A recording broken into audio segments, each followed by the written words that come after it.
사람들은 그를 부러워했다. 대한민국 굴지의 대기업 회장, 70의 나이에도 여전히 정정한 모습으로 언론 앞에 서는 남자. 그의 이름 앞에는 언제나 성공한 인생이라는 수식어가 붙었다.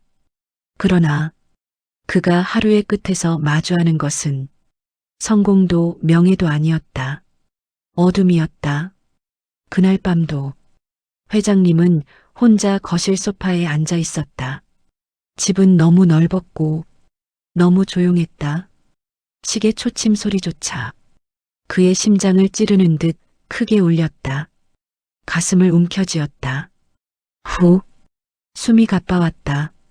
병원에서는 늘 같은 말을 했다. 연세에 비하면 정상입니다. 큰 이상은 없습니다. 스트레스 관리가 중요합니다. 그는 그 말을 믿지 않았다. 몸이 아니라 마음이 아픈 걸 그는 누구보다 잘 알고 있었다. 그 집에 가정부로 들어온 지 올해로 7년째. 이름은 정미숙, 55. 그녀는 조용했고 말수가 적었으며 자기 자리를 넘지 않았다. 하지만 그녀는 알고 있었다. 회장님이 밤마다 잠들지 못한다는 것, 새벽 2시가 넘어도 거실 불이 꺼지지 않는다는 것, 그가 아무도 없는 집에서 혼잣말처럼 누군가의 이름을 부른다는 것, 여보, 그 이름이 이미 세상에 없다는 것도 그녀는 알고 있었다. 정미숙은 그날도 새벽에 일어나 주방 불을 켰다. 회장님은 소파에서 잠든 채 그대로 밤을 보낸 듯했다. 담요는 몸을 덮지 못한 채 바닥에 떨어져 있었다. 그녀는 잠시 망설이다가 조심스럽게 다가갔다. 그리고 아주 조용히 담요를 덮어주었다. 그 순간 회장님의 손이 그녀의 손목을 붙잡았다. 깜짝 놀랄 새도 없이 그의 떨리는 목소리가 들렸다. 가지마. 정미숙은 몸을 굳힌 채 그 자리에 멈춰섰다. 그의 손은 차가웠다. 그날 아침 회장님은 아무 일도 없었다는 듯 식탁에 앉아 있었다. 미숙 씨, 그가 처음으로 그녀의 이름을 불렀다. 네, 회장님. 어제 내가 뭐 이상한 말 안 했소? 그녀는 잠시 고개를 숙였다가 차분히 말했다. 아니요. 잘 주무셨어요. 그는 그 말에 괜히 웃었다. 그러나 그 웃음은 너무 쓸쓸했다. 정미숙은 사실 자신도 아픔이 있는 사람이었다. 남편은 오래전 병으로 세상을 떠났고 아들은 연락이 끊긴 지 10년이 넘었다. 그래서 그녀는 사람의 고독을 너무 잘 알고 있었다. 그날부터 그녀는 조금 더 신경 쓰기 시작했다. 국에 소금을 덜 넣고 차를 따뜻하게 데웠다. 그리고 회장님의 눈빛을 자주 살폈다. 회장님은 느꼈다. 이 집에 자신을 보는 사람이 하나 있다는 것을. 돈이 아니라, 직함이 아니라 그냥 사람으로. 그것이 그의 가슴을 이상하게 흔들었다. 정미숙은 그날부터 회장님의 밤을 의식하게 됐다. 낮에는 완벽했다. 정장, 구두, 서류, 회의, 전화. 그는 늘 단정했고, 늘 침착했고, 늘 회장님이었다. 하지만 밤이 오면 그는 조금씩 무너졌다. 식사가 끝난 뒤에도 TV는 켜두지 않았다. 라디오도 틀지 않았다. 그저 거실 창가에 앉아 어둠을 바라보는 것. 그 눈빛은 무언가를 기다리는 사람의 눈이 아니라 무언가를 잃어버린 사람의 눈이었다. 어느 날은 정미숙이 주방에서 설거지를 하는데 거실에서 쿵 하는 소리가 났다. 손에 거품이 묻은 채 그녀는 뛰쳐나갔다. 회장님이 소파 옆 바닥에 쓰러져 있었다. 회장님, 그는 숨을 들이쉬려 했지만 숨이 제대로 들어가지 않는 사람처럼 목이 막힌 듯 했다. 가슴을 움켜쥔 손이 떨렸다. 정미숙은 순간 남편이 쓰러졌던 그날이 떠올랐다. 그날도 이렇게 몸이 차갑게 식어가던 손을 잡고 있었다. 그 기억이 눈앞을 새까맣게 만들었다. 하지만 지금은 무너질 수 없었다. 정미숙은 침착하게 회장님의 어깨를 받치고 등을 세우려 했다. 회장님, 숨 천천히요. 제가 물 가져올게요. 그는 고개를 저었다. 물 말고 그냥 여기. 그의 손이 정미숙의 손등을 잡았다. 그 소나기가 너무 약했다. 정미숙은 회장님의 숨소리를 들으며 그냥 곁에 앉아 있었다. 그리고 그의 등 뒤에 손을 얹고 천천히 숨을 함께 맞춰줬다. 몇 분이 지났을까? 회장님의 떨림이 조금씩 잦아들었다. 그는 힘겹게 웃어 보이려 했다. 미숙 씨, 내 꼴이 참. 정미숙은 대답 대신 고개를 저었다. 회장님, 이런 거 부끄러운 거 아니에요. 그는 잠시 멈칫했다. 그 말이 너무 오래 듣지 못한 말이어서 병원 가자고 하면 또 정상이라고 할 거요. 정미숙은 조용히 말했다. 정상이어도 아프잖아요. 그는 그제야 정미숙을 바라봤다. 그녀의 얼굴은 늘 차분했는데 그날은 눈가가 젖어 있었다. 회장님은 놀랐다. 미숙 씨가 왜 울어요? 정미숙은 자기도 모르게 흐른 눈물을 황급히 닦았다. 아니에요. 그냥 순간 그녀는 말을 삼켰다. 당신이 쓰러진 모습이 내 남편이 떠난 날과 겹쳐서요. 그 말을 하면 너무 가까워질 것 같았다. 그리고 그 가까움은 무서웠다. 회장님은 다시 소파에 기대 앉았다. 정미숙은 조심스럽게 담요를 가져와 그의 무릎에 덮어줬다. 그는 담요를 만지작거리다 낮게 물었다. 미숙 씨는 이런 거 익숙한 사람이요? 정미숙은 한참을 망설였다. 네. 사람이 아플 때 옆에 있어야 하는 거 저는 좀 알아요. 왜? 그 질문은 가볍게 던진 말이 아니었다. 정미숙은 눈을 내리깔았다. 남편이요. 병으로 오래 아팠어요. 회장님은 숨을 삼켰다. 그리고 아주 조용히 말했다. 미안하오. 정미숙은 고개를 저었다. 회장님이 미안할 일은 아니죠. 그 순간 회장님은 이 집에서 처음으로 사람과 사람으로 앉아 있었다. 그날 밤 정미숙은 잠이 오지 않았다. 가정부로서 그저 일만 하면 된다고 생각했는데 오늘의 일은 일로 정리되지 않았다. 회장님의 손이 너무 차가웠고 그 손이 자신을 잡던 순간 이상하게도 마음이 아팠다. 정미숙은 주방 한쪽 찬장에 작은 약상자를 하나 새로 놓았다. 소화제, 진통제, 파스, 혈압계, 그리고 따뜻한 생강차를 끓일 수 있도록 생강을 꺼내 손질했다. 다음번엔 그가 더 덜 아프게 해야지.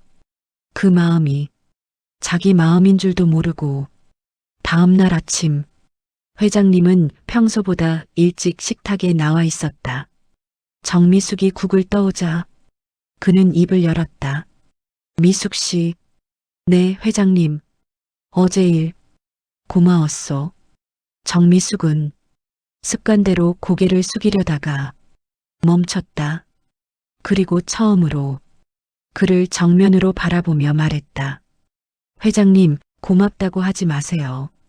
그는 잠시 멈칫했다. 왜? 정미숙은 작은 목소리로 답했다. 그냥 당연한 거니까요.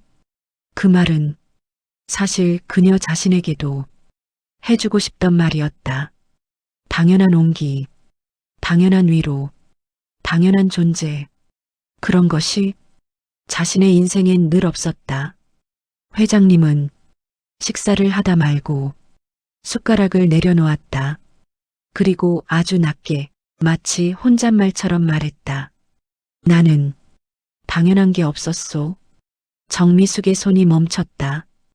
회장님은 조용히 웃으며 자주 하듯 말했다. 이 집이 이렇게 큰데 내가 누울 침대는 있어도 내 마음이 누울 자리는 없더군. 정미숙은 그 말이 가슴을 때려 한동안 말이 나오지 않았다. 그러다 조심스럽게 물었다. 회장님, 원래부터 그러셨어요? 그는 고개를 끄덕였다. 아내가 떠나고부터 정미숙은 그의 아내 이야기를 처음 들었다. 그동안 집안에 걸린 사진 속 여자는 늘 웃고 있었지만 아무도 그녀의 이름을 말하지 않았다. 회장님도 그 사진을 지나칠 때 단 한 번도 시선을 오래 두지 않았다. 그런데 오늘은 달랐다. 회장님은 창가 쪽 벽에 걸린 사진을 바라보며 낮게 말했다. 내가 젊었을 때 진짜로 사랑한 사람은 저 여자 하나였소. 정미숙은 그 사진을 함께 바라봤다. 그리고 순간 이상한 마음이 올라왔다. 질투가 아니라 두려움이었다. 그 사람을 나는 절대 이길 수 없겠지. 그런 마음이 왜 드는지도 모른 채 그날 저녁 회장님은 정미숙을 거실로 불렀다. 미숙 씨, 잠깐 앉아도 되겠소? 가정부가 회장과 같은 소파에 앉는 일은 없었다. 정미숙은 잠시 망설였지만 그의 눈빛이 너무 지쳐 보여 조용히 맞은편 의자에 앉았다. 회장님은 손에 작은 상자를 하나 들고 있었다. 이거 미숙 씨한테 주고 싶소. 정미숙은 놀랐다. 저는 받을 게 없어요, 회장님. 그는 고개를 저었다. 선물이 아니요. 그냥 부탁이요. 상자 안에는 작은 은색 열쇠가 있었다. 이건 서재 열쇠요. 정미숙은 더 놀랐다. 서재요? 회장님은 천천히 말했다. 내가 밤에 아플 때 혹시 내가 쓰러지면 그 방에 있는 파일 하나를 꺼내줬으면 해서. 정미숙은 서늘해졌다. 회장님, 그런 말씀하지 마세요.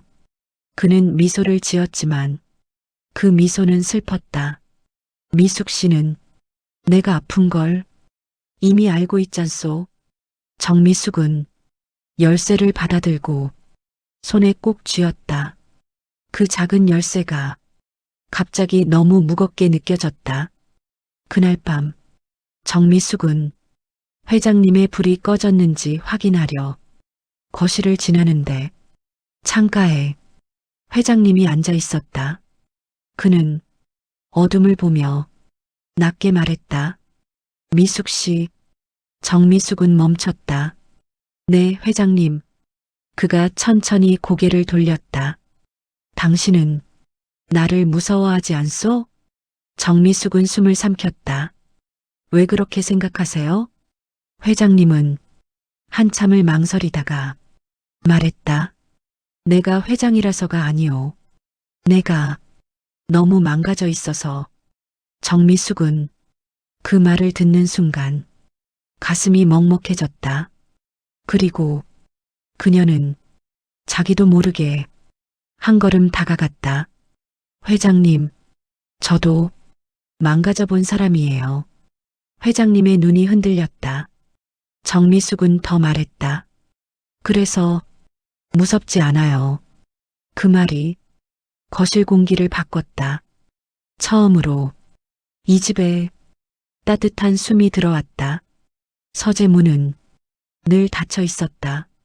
정미숙은 그 문 앞을 수없이 오가면서도 한 번도 열쇠를 꺼내 들지 않았다.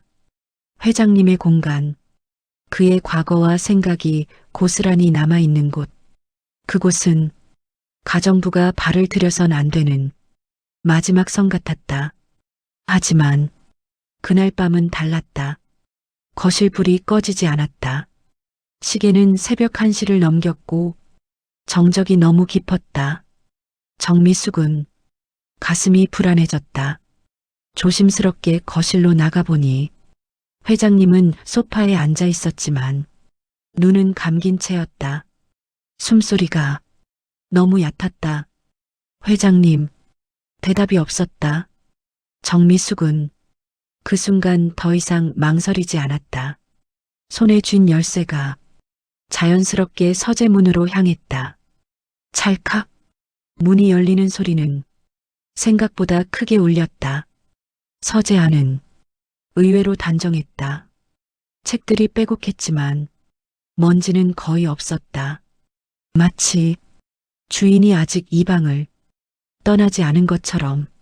정미숙은 회장님이 말한 파일이 있을 법한 책상을 향해 다가갔다. 서랍을 열자 여러 개의 파일과 함께 작은 봉투 하나가 눈에 들어왔다. 당신에게. 글씨는 여자 손글씨였다.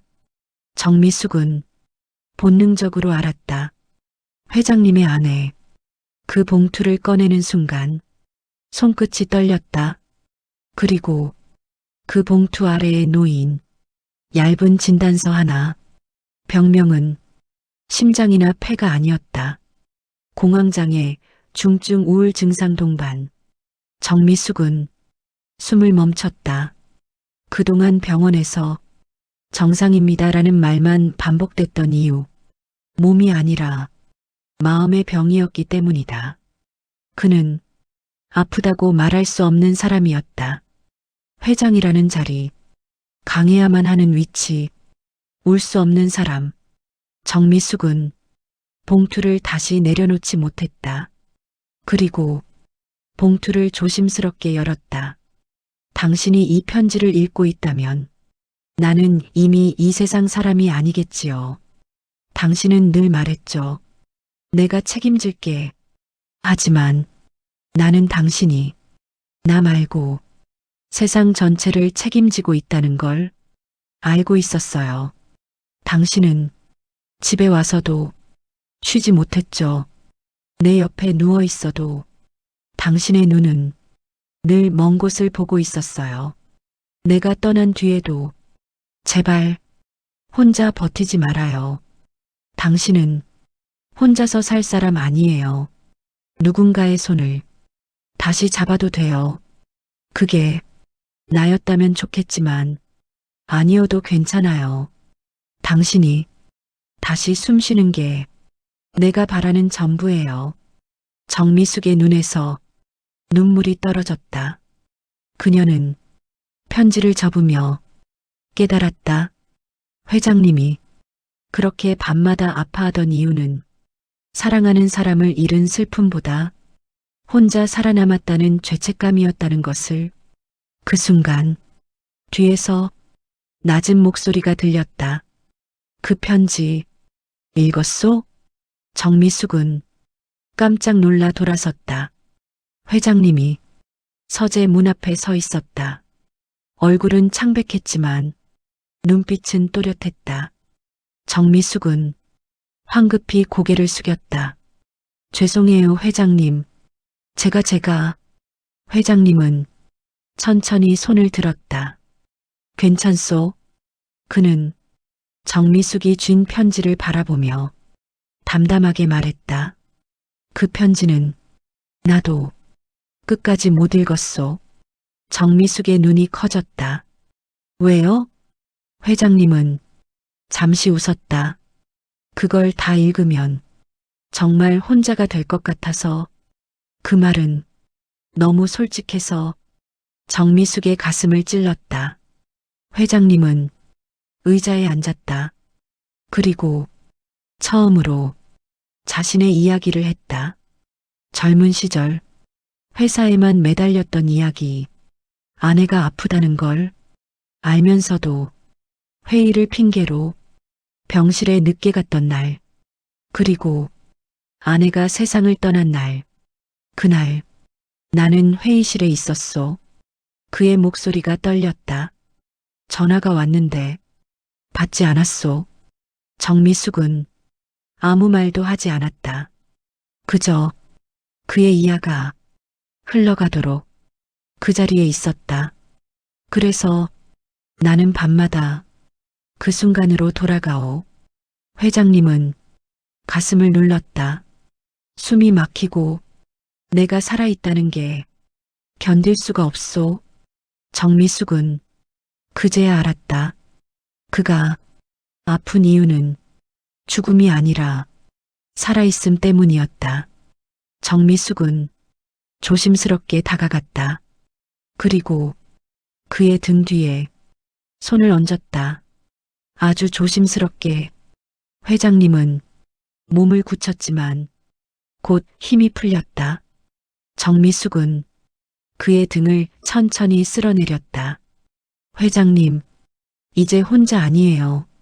그 말은 가정부의 말이 아니었다. 한 인간이 다른 인간에게 건네는 말이었다. 회장님의 어깨가 처음으로 크게 흔들렸다. 그는 참아왔던 숨을 한꺼번에 토해냈다. 그리고 낮게 말했다. 미숙 씨, 네, 나, 당신이 필요하오. 그 말은 고백이었다. 사랑이라고 부르기엔 너무 늦은 나이. 하지만 의존이라고 하기엔 너무 간절한 진심. 정미숙은 그의 등을 안은 채 조용히 눈을 감았다. 그리고 처음으로 그 집에서 자신의 자리를 느꼈다. 그날 이후 집안의 공기는 달라졌다. 눈에 띄는 변화는 없었다. 식사는 여전히 정해진 시간에 나왔고 회장님은 여전히 정장을 입고 출근했다. 하지만 아주 작은 것들이 변했다. 회장님은 밤이 되면 혼자 거실에 앉지 않았다. 정미숙이 주방에서 일을 하고 있으면 말없이 그 근처 의자에 앉아 신문을 넘겼다. 신문을 읽는 척하며 그녀가 있는 방향을 의식하고 있다는 걸 정미숙은 느낄 수 있었다. 그는 아프다고 말하지 않았고 정미숙도 괜히 묻지 않았다. 서로 선 하나를 넘지 않으면서 그 선이 점점 가까워지고 있었다. 문제는 집 밖에서 시작됐다. 어느 날 오후 회장님이 외출한 사이 낯선 방문객이 찾아왔다. 정미숙이 문을 열자 단정한 차림의 중년 여성이 서 있었다. 여기가 회장님 댁 맞죠? 네, 맞습니다. 여성은 정미숙을 위아래로 훑어봤다. 그 시선엔 예의가 있었지만 따뜻함은 없었다. 가정부분이시죠? 정미숙은 고개를 끄덕였다. 저는 회장님 큰아들 아내예요. 정미숙의 손이 문 손잡이를 쥔 채 굳어졌다. 며느리였다. 그녀는 집 안으로 들어오며 말했다. 요즘 아버님이 이상하시다는 얘기를 들어서요. 정미숙은 차를 내왔다. 두 손으로 잔을 올려놓자 며느리는 차를 한 모금도 마시지 않은 채 바로 본론으로 들어갔다. 아버님이 가정부분을 많이 의지하신다면서요. 정미숙은 숨을 고르고 말했다. 연세가 있으셔서 제가 옆에서 챙기는 겁니다. 며느리는 미소를 지었다. 하지만 그 미소는 전혀 웃지 않았다. 그 선은 지키셔야죠. 정미숙의 가슴이 철렁 내려앉았다. 그날 저녁 회장님이 돌아왔을 때 정미숙은 평소보다 더 조용했다. 회장님은 그녀의 기색을 알아챘다. 무슨 일 있었소? 정미숙은 잠시 망설이다가 사실대로 말했다. 오늘 아드님 댁에서 다녀가셨어요. 회장님의 얼굴이 순간 굳었다. 뭐라고 하던가. 정미숙은 고개를 숙인 채 말했다. 선은 지켜야 한다고요. 회장님은 아무 말도 하지 않았다. 그 침묵이 정미숙을 더 불안하게 했다. 회장님, 저는 오해살일 하지 않았어요. 그는 그제야 그녀를 바라봤다. 알고 있소. 그럼에도 불편하시면 제가 그 말은 끝까지 나오지 못했다. 회장님이 그녀의 말을 끊었다. 그만두겠다는 말이면 하지 마시오. 정미숙은 눈을 들었다. 회장님의 눈빛은 단호했다.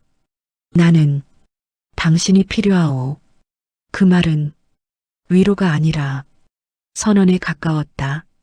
며칠 뒤, 이번엔 회장님의 딸이 찾아왔다. 이번에는 더 노골적이었다. 아버지, 요즘 집 분위기 이상해요. 정미숙이 자리를 피해 주방으로 들어가려 하자 딸은 일부러 크게 말했다. 가정부가 자기 자리를 착각하는 것 같아요.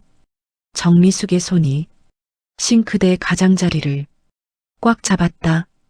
그 순간 거실에서 회장님의 목소리가 울렸다. 그 말 취소해라. 정미숙은 깜짝 놀라 고개를 돌렸다.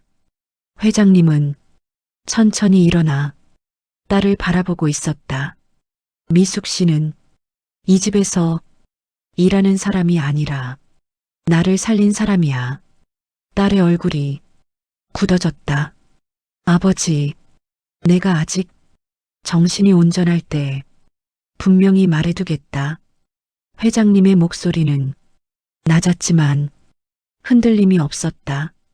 이 집에서 미숙 씨를 함부로 대하는 사람은 내 가족일지라도 용납하지 않겠다. 정미숙의 눈에 눈물이 고였다.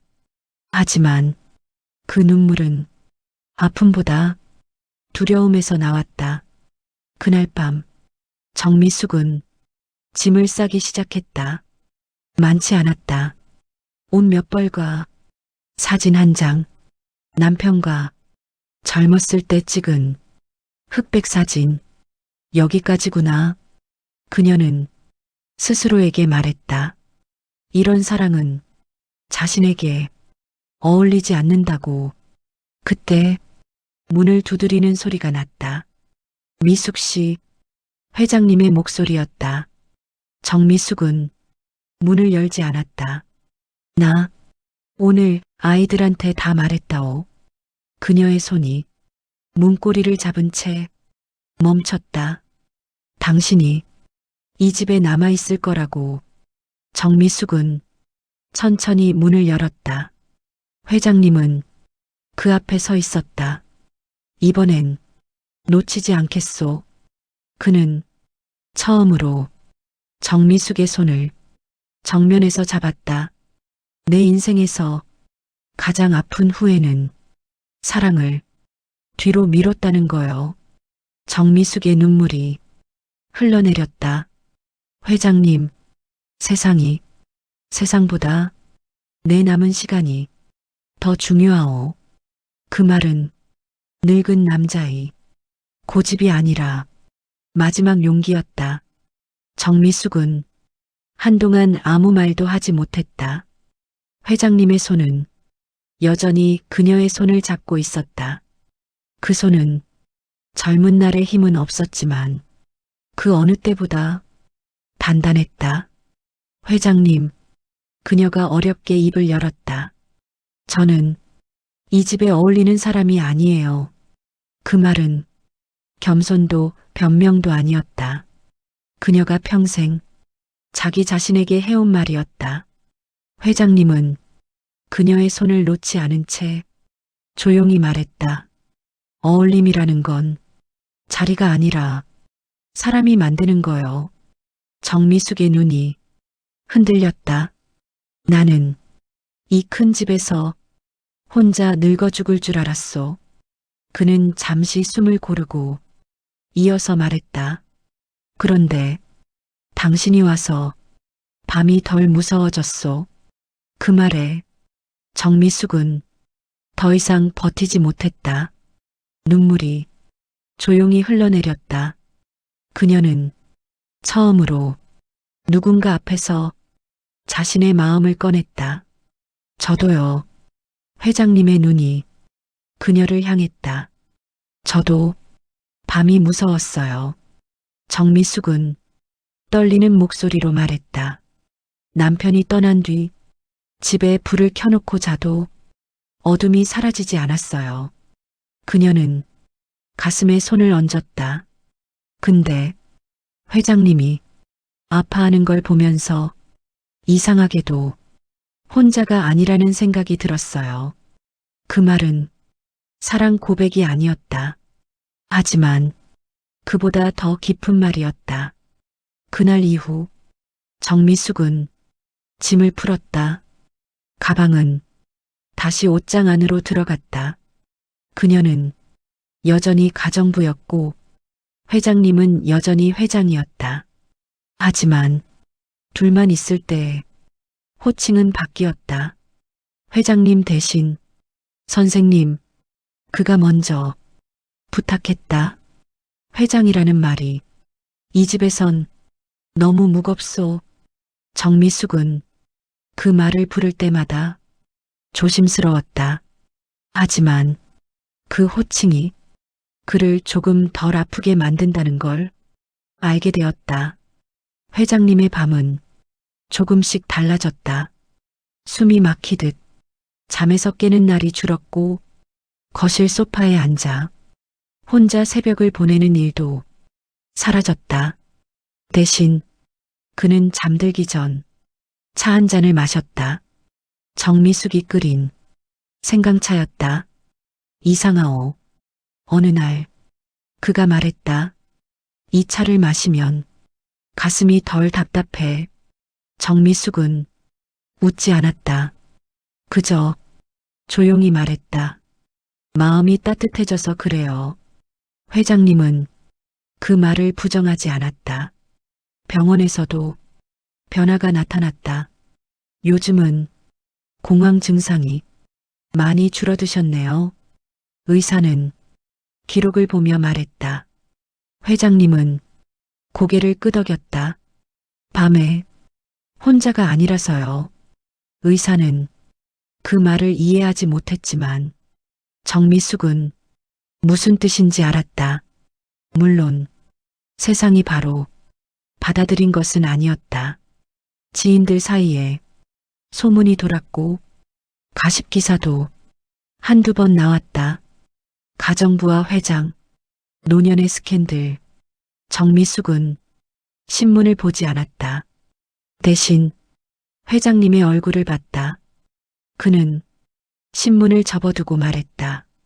나는 이 나이에 욕먹을 각오쯤은 했소. 정미숙은 조용히 물었다. 후회 안 하세요? 회장님은 단호하게 말했다. 처음으로 후회 없는 선택이요. 그 말에 정미숙은 고개를 숙였다. 눈물이 떨어지지 않게 어느 늦은 오후 회장님은 정미숙을 데리고 집 뒤 작은 정원으로 나갔다. 그곳은 아무도 손대지 않아 잡초가 무성했다. 여긴 아내가 좋아하던 곳이요. 정미숙의 가슴이 잠시 아려왔다. 회장님은 이어서 말했다. 그런데 이제는 당신과 다시 가꾸고 싶소. 정미숙은 잠시 하늘을 올려다봤다. 그리고 조용히 고개를 끄덕였다. 그날부터 두 사람은 조금씩 흙을 고르고 씨앗을 심었다. 해바라기였다. 왜 해바라기예요? 정미숙이 물었다. 회장님은 미소 지었다. 항상 같은 방향을 보니까 시간은 조용히 흘렀다. 회장님은 회사 일에서 조금씩 손을 뗐고 정미숙은 그의 곁을 지켰다. 손을 꼭 잡지 않아도 같은 공간에 있다는 것만으로 충분했다. 어느 날 밤 회장님이 말했다. 미숙 씨, 네, 내가 먼저 가게 되면 정미숙은 그 말을 막았다. 그런 말 하지 마세요. 회장님은 웃었다. 그래도 말해두고 싶소. 그는 그녀를 바라보며 천천히 말했다. 당신 덕분에 내 마지막 인생은 아프지 않았소. 정미숙의 눈이 젖었다. 저도요. 그녀는 작게 말했다. 선생님 덕분에 혼자가 아니었어요. 그날 밤 회장님은 아주 깊이 잠들었다. 숨소리는 고르고 편안했다. 정미숙은 그의 옆 의자에 앉아 그 모습을 오래 바라봤다. 그리고 속으로 말했다. 오늘도 무사해서 다행이다. 정미숙은 어느 순간부터 자신이 회장님의 이름을 마음속으로 부르고 있다는 걸 알게 되었다. 입 밖으로는 여전히 선생님이었지만 마음속에서는 그도 자신도 직함이 없었다. 그저 늙어가는 남자와 삶에 지친 여자. 그날 아침 회장님은 평소보다 늦게 일어났다. 정미숙은 문 앞에서 한참을 서성이다. 조심스럽게 문을 두드렸다. 선생님, 아침 드셔야죠. 안에서 기척이 없었다. 가슴이 순간 철렁 내려앉았다. 문을 열자 회장님은 침대에 누워 천장을 보고 있었다. 눈은 떠 있었지만 초점이 없었다. 선생님? 그는 한참 후에야 고개를 돌렸다. 미숙 씨, 나 오늘은 이름을 하나 잊은 것 같소. 정미숙은 천천히 침대 옆에 앉았다. 무슨 이름이요? 회장님은 미소를 지으려다 포기했다. 내 이름. 그 말은 농담이 아니었다. 정미숙은 그의 손을 잡았다. 괜찮아요. 제가 불러드릴게요. 그녀는 처음으로 그의 이름을 입에 올렸다. 영호 선생님. 그 이름이 방 안에 퍼지는 순간 회장님의 눈이 조금 맑아졌다. 아, 그래. 그랬지. 정미숙은 그때 깨달았다. 이 사람은 이름보다 불러주는 존재가 필요한 사람이었다는 것을. 그날 이후 정미숙은 조금씩 더 가까이 다가갔다. 머리를 말려주었고 외출할 땐 옷깃을 정리해 주었다. 회장님은 그럴 때마다 괜히 투덜거렸다. 사람들이 보면 내가 너무 의지하는 것 같지 않소? 정미숙은 작게 웃었다. 연세 들면 의지 좀 하셔도 돼요. 그 말에 회장님은 한동안 아무 말도 하지 않았다. 그리고 아주 낮게 말했다. 나는 평생 누구에게도 기댄 적이 없었소. 정미숙은 그를 바라보았다. 그럼 이제 처음 해보시는 거네요. 회장님은 고개를 끄덕였다. 그날 그는 조금 더 오래 잠들었다. 비 오는 오후였다. 정미숙은 부엌에서 국을 데우고 있었고 회장님은 서재에서 책을 읽고 있었다. 초인종 소리가 울렸다. 정미숙이 문을 열자 중년 남자가 서 있었다. 회장님의 큰아들이었다. 아버지 계십니까? 정미숙은 잠시 망설이다 고개를 끄덕였다. 네, 안에 계세요. 아들은 집안을 둘러보며 낮게 말했다. 집이 좀 달라졌네요. 정미숙은 그 말의 의미를 묻지 않았다. 거실에서 회장님이 나왔다. 왔냐? 아들은 아버지를 보며 잠시 멈칫했다. 예전보다 말라 있었지만 눈빛은 이상하게 안정돼 있었다. 아버지, 요즘 건강은 어떠세요? 나쁘지 않다. 회장님은 짧게 말했다. 아들은 정미숙을 흘끗 보며 입을 열었다. 아버지, 이제는 이 집도 정리하셔야 하지 않을까요? 정미숙의 손이 살짝 굳었다. 회장님은 아들을 똑바로 바라봤다. 왜? 연세도 있고 사람들 말도 있고. 회장님은 천천히 말했다. 나는 사람들 말 듣고 살 나이가 아니다. 그 말은 단호했다. 아들은 한숨을 쉬었다. 아버지, 저 여자는. 그 순간 회장님의 목소리가 조금 높아졌다. 미숙 씨. 정미숙은 놀라 고개를 들었다. 차 좀 내와주겠소? 그 부탁은 보호였다. 정미숙은 조용히 부엌으로 들어갔다. 문을 닫는 순간 거실에서 목소리가 낮아지는 게 들렸다. 아버지, 솔직히 말해요. 그 여자랑 무슨 관계예요? 잠시 침묵. 그리고 회장님의 목소리. 나를 살아있게 하는 사람이다. 그 말은 설명도 변명도 아니었다. 정미숙은 그 말을 들으며 차를 따르다 눈물이 한 방울 떨어졌다. 차를 들고 나왔을 때 아들은 더 이상 아무 말도 하지 않았다. 그저 차를 마시고 조용히 일어났다. 문 앞에서 아들은 정미숙에게 말했다. 아버지, 잘 부탁드립니다. 그 말은 완전한 인정은 아니었지만 거절도 아니었다. 정미숙은 고개를 숙였다. 네. 문이 닫히자 회장님은 한숨을 길게 내쉬었다. 미안하오. 정미숙은 고개를 저었다.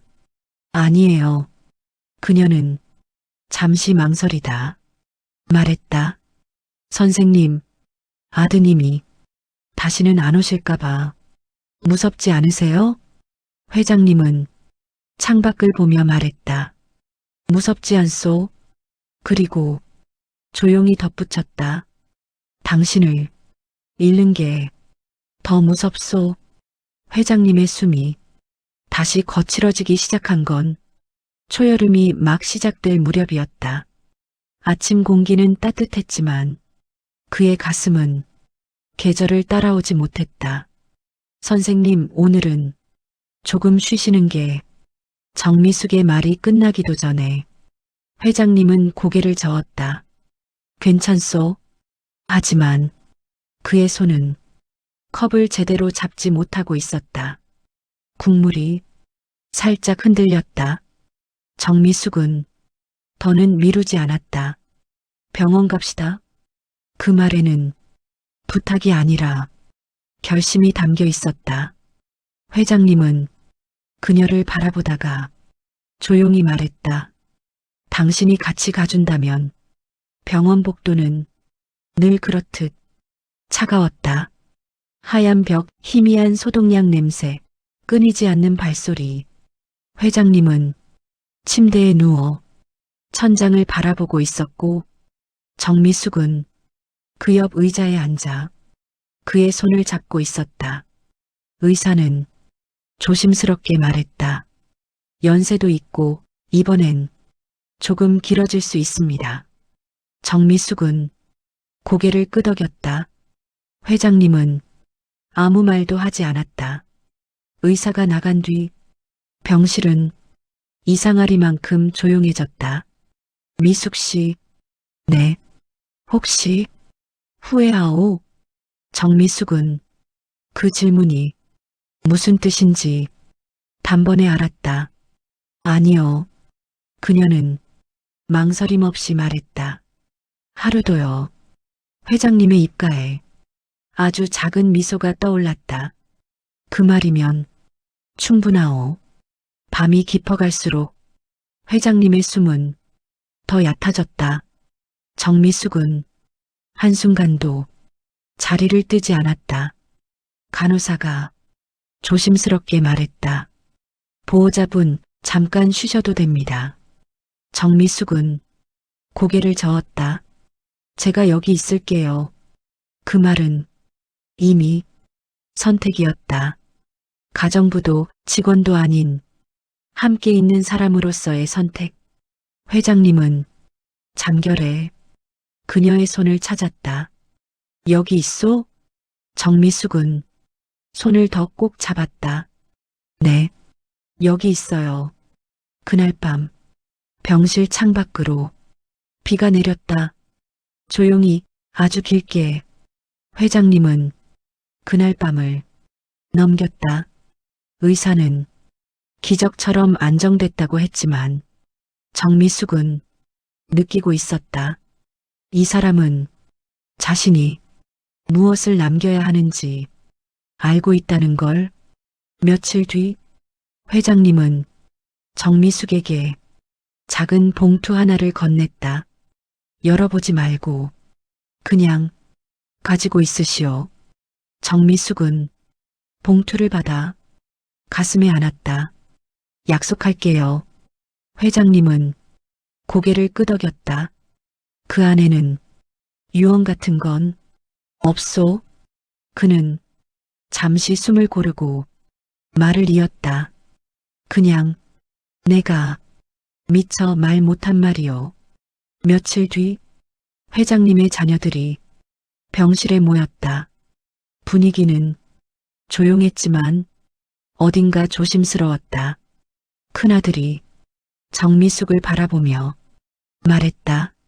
아버지, 이제는 편히 쉬셔도 됩니다.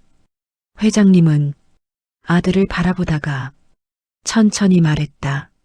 나는 이미 충분히 쉬었단다. 그 말은 사업도 명예도 아닌 마음의 이야기였다. 딸은 눈을 붉히며 말했다. 아버지, 그래도 회장님은 정미숙을 불렀다. 미숙 씨, 그녀가 다가가자 그는 자녀들을 바라보며 말했다. 이 사람은 나를 끝까지 버티게 한 사람이야. 자녀들은 아무 말도 하지 못했다. 그 순간 정미숙은 그 어떤 서류보다 강한 보호를 받고 있었다. 그날 밤 회장님은 정미숙에게 봉투를 열어보라고 했다. 정미숙은 병실 한켠에서 조심스럽게 봉투를 열었다. 짧은 편지였다. 미숙 씨, 나는 마지막에 성공한 회장이 아니라 누군가의 밤을 덜 아프게 해준 사람으로 기억되고 싶소. 당신이 내 곁에 있었던 시간은 내 인생에서 유일하게 숨쉬기 편한 시간이었소. 혹시 내가 떠난 뒤에도 죄책감 같은 걸 느낀다면 그건 사랑이 아니오. 그냥 함께 살아준 거요. 고맙소. 그리고 부디 다시 웃으시오. 정미숙의 손이 편지를 덮으며 떨렸다. 그녀는 울지 않았다. 그는 그녀가 울지 않기를 바랐을 것 같아서 회장님은 그의 여름을 넘기지 못했다. 아주 조용한 아침이었다. 창문 사이로 햇살이 들어왔고 그는 평온한 얼굴로 잠들어 있었다. 정미숙은 그의 손을 잡고 아주 오래 앉아 있었다. 마치 그가 금방이라도 눈을 뜰 것처럼. 선생님, 그녀는 마지막으로 그를 불렀다. 장례는 조용히 치러졌다. 사람들은 그의 업적을 이야기했고 뉴스는 그의 숫자를 정리했다.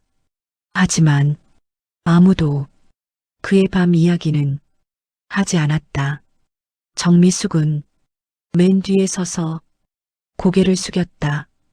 그녀는 아무것도 요구하지 않았고 아무것도 주장하지 않았다. 그저 함께 있었을 뿐이었다. 몇 달 뒤 정미숙은 그 집을 떠났다. 집은 정리되었고 정원만 남았다. 해바라기들이 여전히 같은 방향을 보고 있었다. 정미숙은 그 앞에 서서 조용히 말했다. 저 웃고 있어요. 바람이 꽃잎을 흔들었다. 마치 대답처럼. 사랑은 젊을 때만 오는 게 아니었다. 그리고 사랑은 소유가 아니라 함께 견뎌주는 시간이었다. 70세 회장님의 숨겨진 고통을 알아본 사람은 의사도 가족도 아니었다. 그의 밤을 끝까지 지켜준 한 사람이었다. 그리고 그 사랑은 끝나지 않았다. 남겨진 삶 속에서 조용히 계속되고 있었다. 정미숙은 집을 떠난 뒤에도 한동안 그 집 앞을 지나가지 못했다. 버스를 타고도 일부러 두 정거장을 더 돌아갔다. 그 집이 보이면 몸이 먼저 기억을 꺼내는 것 같아서 누군가에게는 그저 큰 저택이었겠지만 정미숙에게 그곳은 자신이 처음으로 밤을 무서워하지 않았던 곳이었다. 그는 떠났고 자신만 남았다. 남겨진다는 건 이별보다 더 긴 일이었다. 처음 며칠은 아침이 오면 일어나야 하는 이유가 없었다. 그 집에 있을 땐 당연했다. 국을 끓이고 약을 챙기고 창문을 열고 바람이 차면 담요를 꺼내는 일. 그런 사소한 일들이 하루를 붙잡아줬다. 하지만 지금은 누구도 그녀를 부르지 않았다. 미숙 씨, 그 한마디가 이제는 어디에서도 들리지 않았다. 정미숙은 작은 원룸에 앉아 벽지의 꽃무늬를 멍하니 바라보다가 갑자기 웃음이 나왔다. 이상하지. 나도 이제 누군가의 삶이었는데. 그 생각이 들자 눈물이 한 번에 쏟아졌다. 그녀는 오랜만에 소리내어 울었다. 장례가 끝난 뒤 회장님의 자녀 쪽에서 한 번 연락이 왔었다. 필요한 게 있으면 말씀하세요. 정미숙은 그 말의 의미를 잘 알았다. 돈으로 정리하자는 말, 분란을 남기지 말자는 말. 정미숙은 정중히 답했다. 괜찮습니다. 그녀는 정말로 괜찮았다. 무엇을 더 바라겠는가. 그 사람에게서 이미 너무 큰 것을 받았는데 그는 자신의 밤을 덜 아프게 했고 자신의 하루를 다시 이어주었다. 그것이면 충분했다. 그런데 이상하게도 며칠 뒤 또 연락이 왔다. 이번엔 큰아들이었다. 목소리가 이상하게 낮았다. 정미숙 씨, 잠깐 뵐 수 있을까요?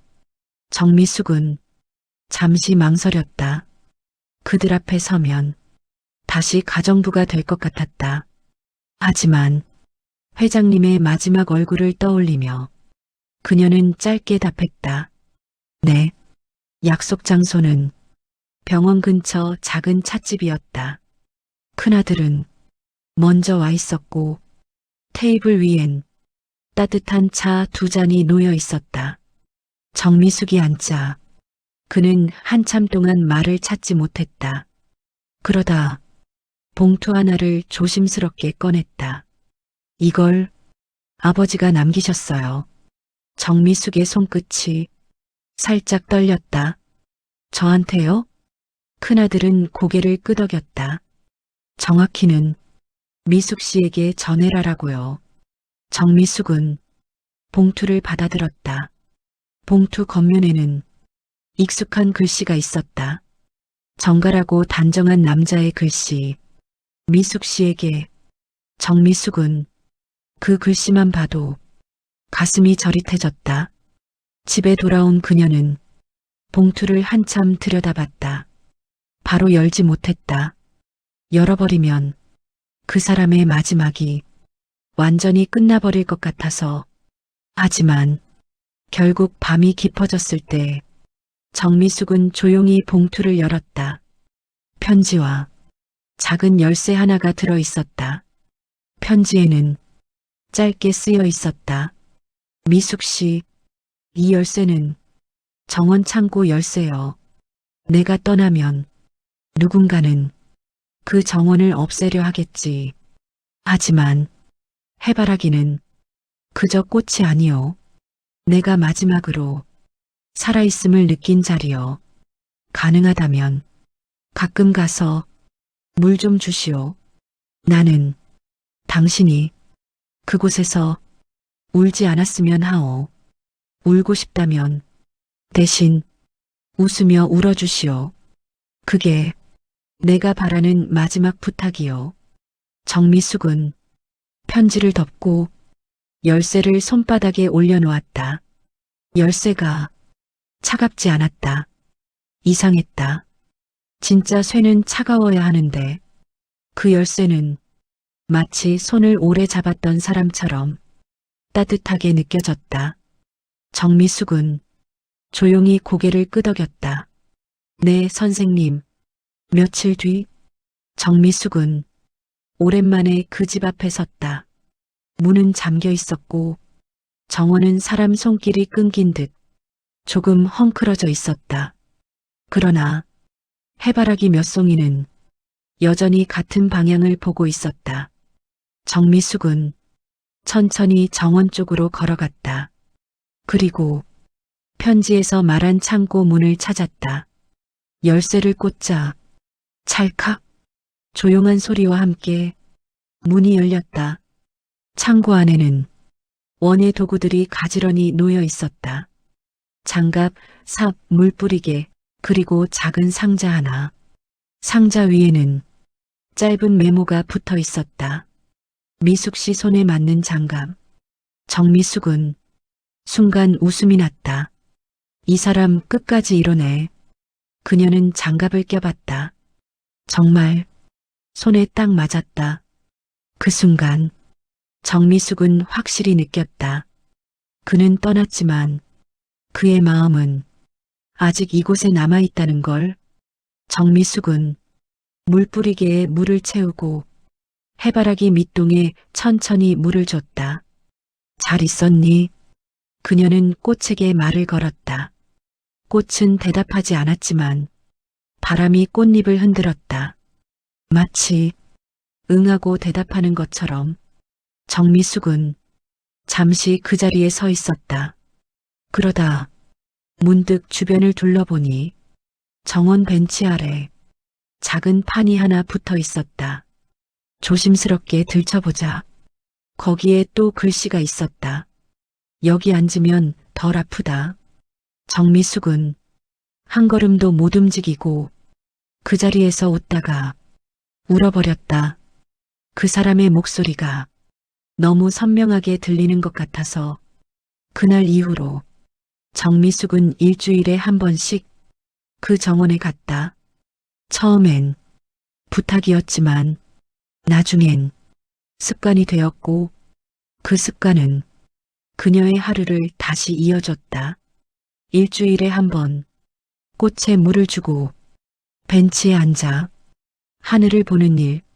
그 일은 생각보다 큰 힘이 되었다. 정미숙은 조금씩 웃는 법을 다시 배웠다. 여름이 지나고 가을이 왔을 때 정원에 낯선 발자국이 보였다. 정미숙이 도착했을 때 이미 누군가가 풀을 조금 정리해둔 흔적이 있었다. 처음엔 관리인이겠거니 했다. 하지만 그 다음 주에도 풀은 조금씩 더 정돈되어 있었다. 정미숙은 묘한 불안과 궁금함으로 벤치에 앉아 기다렸다. 그리고 해가 기울 무렵 정원 쪽으로 사람이 들어왔다. 큰아들이었다. 그는 정미숙을 보자 걸음을 멈췄다. 둘 사이 공기가 잠시 굳었다. 정미숙이 먼저 고개를 숙였다. 오셨어요. 큰아들은 한참 망설이다가 작게 말했다. 네. 그는 정원 바닥을 보고 조용히 말을 이었다. 아버지가 이 정원 얘기를 참 많이 하셨어요. 정미숙은 아무 말도 하지 않았다. 큰아들은 해바라기를 바라보며 목이 잠긴 듯 말했다. 저는 아버지가 이렇게 조용히 웃을 수 있는 사람인지 몰랐습니다. 정미숙은 천천히 대답했다. 선생님도 처음엔 몰랐어요. 큰아들은 놀란 듯 그녀를 봤다. 정미숙은 부드럽게 말을 고쳤다. 회장님도요.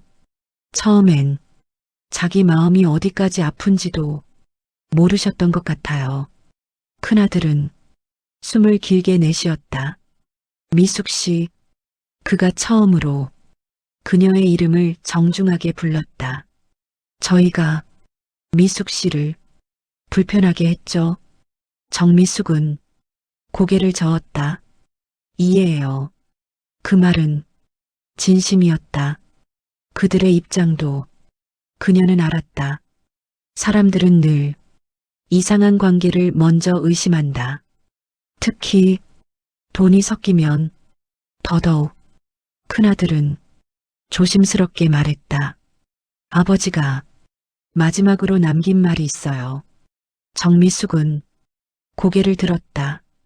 큰아들은 벤치에 앉지 않고 그 자리에서 말했다. 미숙 씨를 내 가족처럼 대해라. 라고요. 정미숙은 그 말을 듣는 순간 심장이 꾹 눌리는 느낌이 들었다. 가족. 그녀는 평생 그 단어를 부러워만 했는데 큰아들은 고개를 숙였다. 저희는 늦었습니다. 정미숙은 조용히 대답했다. 늦지 않았어요. 그리고 처음으로 덧붙였다. 선생님이 그걸 원하셨을 거예요. 그날 두 사람은 정원 벤치에 나란히 앉았다. 어색했지만 그 어색함은 미움이 아니라 서로의 상처를 조심하는 마음이었다. 바람이 불었다. 해바라기가 흔들렸다. 정미숙은 작게 웃었다. 선생님이 이러실 때 딱 이런 표정이었어요. 큰아들이 물었다. 어떤 표정이요? 정미숙은 하늘을 보며 말했다. 다 괜찮은 척하면서 사실은 누가 옆에 있어 주길 바라는 표정. 큰아들은 잠시 눈을 감았다. 맞아요. 그는 낮게 말했다. 아버지도 그랬어요. 그 뒤로 큰아들은 가끔 정원에 왔다. 딸도 한 번 왔다. 처음엔 정미숙을 제대로 바라보지 못했다. 하지만 해바라기 앞에서는 사람이 조금 솔직해졌다. 딸은 꽃 앞에서 작게 울었다. 그리고 정미숙에게 거의 속삭이듯 말했다. 죄송해요. 정미숙은 그 말에 뭐라고 답해야 할지 몰랐다. 그래서 그녀는 그저 딸의 어깨를 가볍게 두드려줬다. 괜찮아요. 그 말은 용서라기보다 끝내자라는 말이었다. 그리고 그 끝맺음은 서로에게 필요했다. 겨울이 왔다. 해바라기는 지고 정원은 앙상해졌다. 하지만 정미숙은 여전히 정원에 갔다. 꽃이 없는데도 그곳에 가는 이유를 그녀는 알았다. 그곳은 그와 함께 만든 시간의 자리였기 때문이다. 눈이 내린 날, 정미숙은 벤치에 앉아 손바닥을 비볐다. 그러다 문득 그가 했던 말이 떠올랐다. 울고 싶으면 웃으며 울어주시오. 정미숙은 정말로 웃으며 울었다. 눈물은 뜨거웠고 입꼬리는 떨렸지만 그게 이상하게도 살아있는 느낌이었다. 봄이 왔다. 정미숙은 정원 흙을 고르고 다시 씨앗을 심었다. 이번에도 해바라기였다. 또 같은 방향 보겠지? 그녀는 혼잣말처럼 말하고 잠시 멈췄다. 아니, 이젠 내가 내 방향을 정할게. 그 말은 그에게서 배운 것이었다. 누군가를 사랑하는 일이, 누군가에게 기대는 일이 부끄러운 게 아니라는 것. 그리고 늦은 사랑이 늦은 삶이 아니라는 것. 해바라기가 다시 피었을 때 정미숙은 정원 한가운데 작은 표지판을 세웠다. 글씨는 그녀가 썼다. 여기 앉으면 덜 아프다. 그리고 그 아래 작게 한 줄을 더 썼다. 혼자여도 혼자가 아닌 곳. 정미숙은 그 표지판을 바라보다가 조용히 말했다. 선생님, 저 잘했죠? 바람이 불었다. 해바라기들이 한꺼번에 흔들렸다. 마치 박수처럼. 정미숙은 그 자리에서 오래 웃었다. 그리고 그 웃음 속에서 조용히 확신했다. 사랑은 끝이 아니라 남겨진 사람의 계절 속에서 다른 모습으로 계속된다는 걸. 사랑은 함께 늙어가는 게 아니라 서로의 밤을 덜 아프게 해주는 일이다.